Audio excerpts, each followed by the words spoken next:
I have also here with us, we have Krishna Ramkumar from India, who is the co-founder of Avanti Learning Centers, a social entrepreneur who brings quality supplementary high school and college preparatory courses to school districts with low attendance. His work specifically supports goal number 4, education.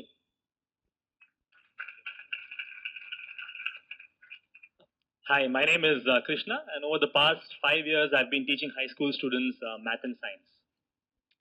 My country, India, is at this point at a critical juncture in our history because over 250 million Indians are right now in the age group 10 to 19 and are going to soon enter the workforce.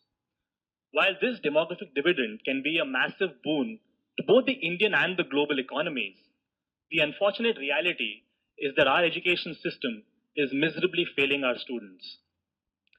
On the popular PISA test that's used internationally to measure numerical literacy, my country, India, places second from the bottom.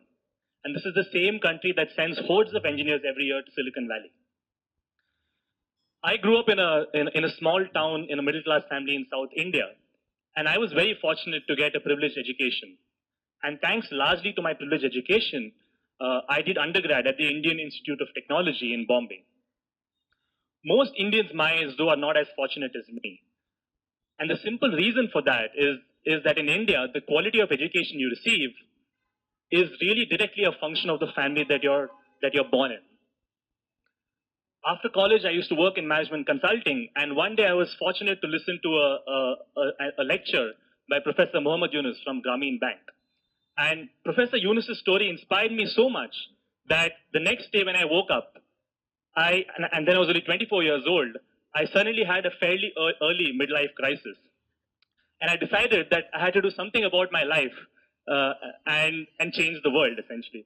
So I started Avanti because I wanted to provide a high quality education to students in India's remotest districts, and I wanted to give them the opportunities that I was fortunate to have growing up. The single biggest reason for the failure of Indian education, Indian schools, is the unrealistic expectation that we have for our teachers. We expect our teachers to be superheroes.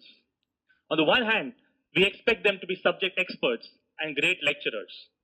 And on the other hand, we expect the same set of individuals to be inspiring and engaging. We at Avanti, we use technology and standardized instruction to change the traditional education paradigm. By pre-planning every single minute of classroom instruction and providing our teachers short videos, peer-to-peer learning activities, and worksheets, we are able to change the traditional education paradigm. And we are able to provide our teachers the valuable time they need to spend one-on-one coaching students. Using our approach, young graduates straight out of college can be trained over just a few weeks and provided our technology and product to deliver high-quality lessons. Today, Avanti is operating in around 20 states across India. We operate in some of the most remotest districts, including Jammu and Kashmir, which is in the north of India and is the conflict zone. We teach over 5,000 students, and we're able to do this at a price point that is 1/3 that of traditional education models.